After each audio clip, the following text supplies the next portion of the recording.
আসসালামু আলাইকুম বন্ধুরা, শুভ সকাল। কেমন আছেন? দেখুন সকাল হয়ে গেছে অনেকক্ষণ আগেই। আজকে মেঘ মেঘ করছে, আবহাওয়াটা দেখুন। প্রচুর কুয়াশা পড়ছিল, বেলা 9টা বাজে, তবুও এখনো কুয়াশা কমে নাই। দেখুন আজকে আমার 3টে খেতে আসে, কালুয়া ধলুয়া সব এসছিল, সবকে খেতে দিয়ে দিয়েছি, চলে গেছে। আমি কিন্তু প্রতিদিন ওদেরকে খেতে দিই, কিন্তু প্রতিদিন ওদের ভিডিওটা বানাতে পারি না। আমি ইচ্ছা করেই বানাই না, ওদিকে খেতে দিই। সকালে উঠেই ওরা গেটের কাছে দাঁড়িয়ে থাকে, ওদিকে আগে খেতে দিই, তারপর আমি বাড়তি কাজগুলো বাড়ির করি। আর এইদিকে দেখুন ছেলে চলে গেছে, এইদিকে আমার সব বিছান টিছান সব পড়ে আছে, কি অবস্থা হয়ে সব গুছিয়ে নেবো বন্ধুরা। সব কি অবস্থা হয়ে আছে দেখুন, ঘরগুলো সব গুছিয়ে নেবো। আর আমার পিন্টুটা এখানে বসে বসে ঠান্ডাতে কি ভাবছো শুনু? কি ভাবছো তুমি বসে বসে? ও শুনু, তুমি কি ভাবছো? কেমন বসে আছে চুপচাপ, ওকে চেয়ারে বসিয়ে দিয়েছি, দিয়ে ও এখন বসে আছে। আমি দিনে একাই বাড়িতে থাকি, এর সাথেই আমার গল্প করে পেরিয়ে যায় বন্ধুরা। আর এইদিকে আমার রান্নাঘরে সব রান্না করে নিয়েছি, ডিম আলুর তরকারি করে নিয়েছি। কালকে তো পোলাও বানিয়েছিলাম, সেই পোলাও দেখুন রাখা আছে। আর এই দেখুন ডিম আলুর তরকারি আর ভাত ছেলেকে করে দিয়েছি, রুটি করে দিয়েছি, রুটিটা খেয়ে গেছে নাস্তাতে। আর ভাত ডিম আলুর তরকারি করে নিয়েছি আজকে। আর রান্না করব না এবেলা, রান্না করব এবেলা। আজকে রান্না আপনাদের সাথে শেয়ার করতে পারবো না বন্ধুরা। দেখুন বেসিনে কত জড়ো হয়ে আছে, সব আমাকে ধুয়ে ফেলতে হবে, এরপরে সব গুছিয়ে নিতে হবে বাড়ি ঘরগুলো। আজকে আমি আপনাদের সাথে একটা জিনিস শেয়ার করব, রান্নাটা শেয়ার করতে পারবো না। একটা জিনিস শেয়ার করব, সেটা হলো শীতের বিকেলে আমি ভাজা পিঠে বানানো আপনাদেরকে দেখাবো। সেই ভাজা পিঠে কেমন করে আমি বানাই সেটা আপনাদেরকে বিকেলবেলায় আমি দেখাবো বন্ধুরা।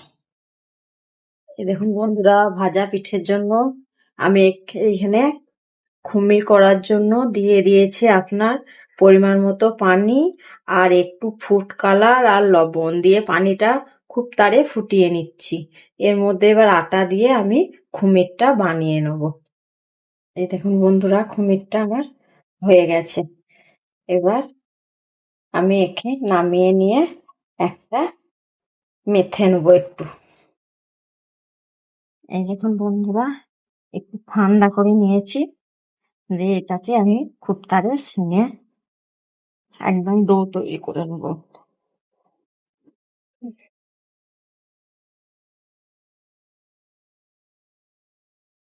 এই দেখুন বন্ধুরা, এদিকে কুমিরটা ছেনে রেখে দিয়েছি। এবার আমি এখানে রান্নাঘরে পুরটা বানিয়ে নিচ্ছি, নারকেল দিয়ে আর খেজুর গুড় দিয়ে পুরটা বানিয়ে নিচ্ছি, যেটা ওর মধ্যে দিয়ে তারপরে আমি ভাজা পিঠেটা বানাবো। এই দেখুন, পুরটা একটু বানিয়ে নিই।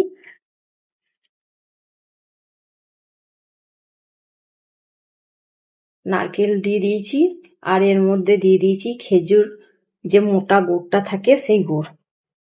আপনি যতটা পুর বানাবেন সেই পরিমাণে গুড় দেবেন। দিয়ে দিয়েছি, আমি এটা পুরটা বানিয়ে নিয়ে এদিকে, আর ওইদিকে আটাটা সেনে রেখে এসেছি। এবার আমি পুরটা বানিয়ে একটা একটা করে বানিয়ে নেবো, দিয়ে তারপরে কি করে ভাজা পিঠেটা বানাই আপনাদেরকে দেখাবো, কি করে তেলে ভাজতে হবে। এটা তেলে ভেজে করতে হয়, তার জন্য এর নাম ভাজা পিঠে বন্ধুরা।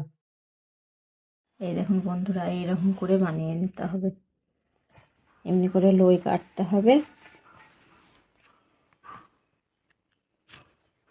হাতে করে এরকম এরকম করে সেনে নিয়ে এটাকে বাটির মতো এরকম করে ঘুরিয়ে নিতে হবে বন্ধুরা, যাতে এতটুর মতো হয়ে যায়। তারপরে এর ভিতরে পুরটা দিয়ে দিতে হবে, পুরটা দিয়ে এর হাতটা থেকে এইরকম এরকম করে করে নিতে হবে বন্ধুরা। এই দেখুন এই টাইপের আসবে, এরকম করে নিয়ে এইটাকে মুড়ে দিতে হবে। দিয়ে এগুলো এরকম করে আমি সব বানিয়ে নিই, দিয়ে তেলে ভাজবো তখন। দেখুন বন্ধুরা, আমি সব এরকম ভাবে তৈরি করে নিয়েছি। এই দেখুন, এরকম ভাবে তৈরি করে নিয়েছি। এবার তেলে দিয়ে হালকা করে আমি ভেজে নিচ্ছি। এটাকে বলে ভাজা পিঠে। তেল দিয়েছি কড়াইয়ে, তেল দিয়ে দেখুন ভেজে নিচ্ছি। এবার এই দেখুন বন্ধুরা, এইরকম ভাবে ভাজা পিঠেটা হয়ে যাবে। কত সুন্দর হয়েছে দেখুন। আপনাদেরকে একটা ভেঙে আমি দেখাই। এই দেখুন, রসটা একদম বেরিয়ে যাচ্ছে ভাজা পিঠের। এই দেখুন, এইরকম ভাবে ভাজা পিঠেটা আমি সবগুলো ভেজে নেবো। এখানে ভেজে নিয়েছি, আর এখানে আছে, আমি সব ভেজে নেবো। এই দেখুন কড়াই দিয়েছি বন্ধুরা, এই পিঠ ওই পিঠ করে উল্টে দিয়ে ভেজে নেব। এই দেখুন কত সুন্দর এসছে কালারটা। আজকে রেসিপি আপনাদেরকে দেখালাম ভাজা পিঠের। এরকম করে ভেজে করা হয়, এই জন্য এর নাম ভাজা পিঠে। নারকেলের পুর দিয়ে ভরে বানিয়ে করবেন, দারুণ লাগে খেতে।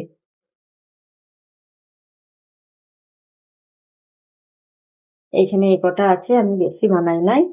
আর এই কটা সব ভেজে নেবো একবারে। এবার এমনি করেই সবগুলো ভেজে নিই বন্ধুরা। এই দেখুন বন্ধুরা, পিঠেটা বানানো হয়ে গেছে, ভাজা পিঠে। দেখুন কত সুন্দর হয়েছে। এই দেখুন, এইটা ফেটে গেছে বলে এরকম। ওই দেখুন এক একটা কালার দেখুন বন্ধুরা কত সুন্দর হয়েছে। আপনারা এরকম করে ভাজা পিঠে বানিয়ে খাবেন, ভালো লাগবে।